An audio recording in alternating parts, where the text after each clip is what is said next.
when the centurion who stood facing him. It's quite a picture, isn't it?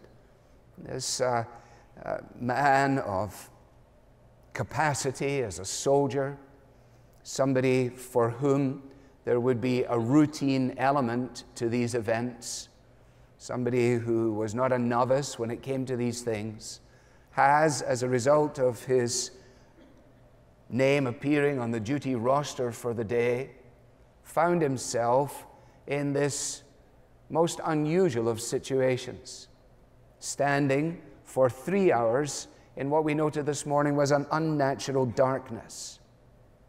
And in that unnatural darkness, he finds himself close enough to virtually see everything and to hear everything that would be said. Therefore, he is a perfect individual to be used as a witness to the identity and work of Jesus.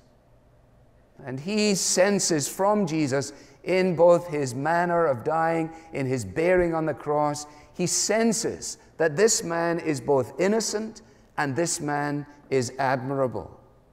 And he concludes from where he stands that the character of this Jesus of Nazareth is somehow tied to his relationship with God. And putting all of this together, he declares, truly, this man was the Son of God. And what we discover is that there has actually been a female element in the entourage of Jesus all along.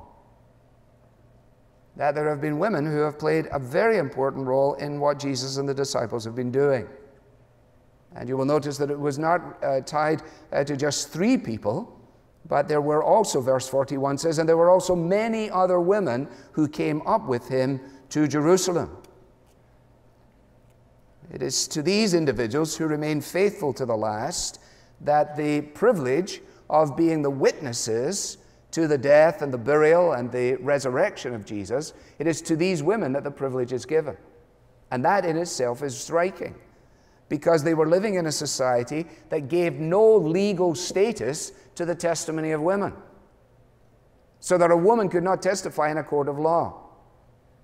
So if you were inventing something, if you were planning to write a gospel and make sure that everybody found it really, really, really believable that Jesus really died, that he really was buried, that he really rose again, the one thing you would definitely make sure you didn't do was make your witnesses women,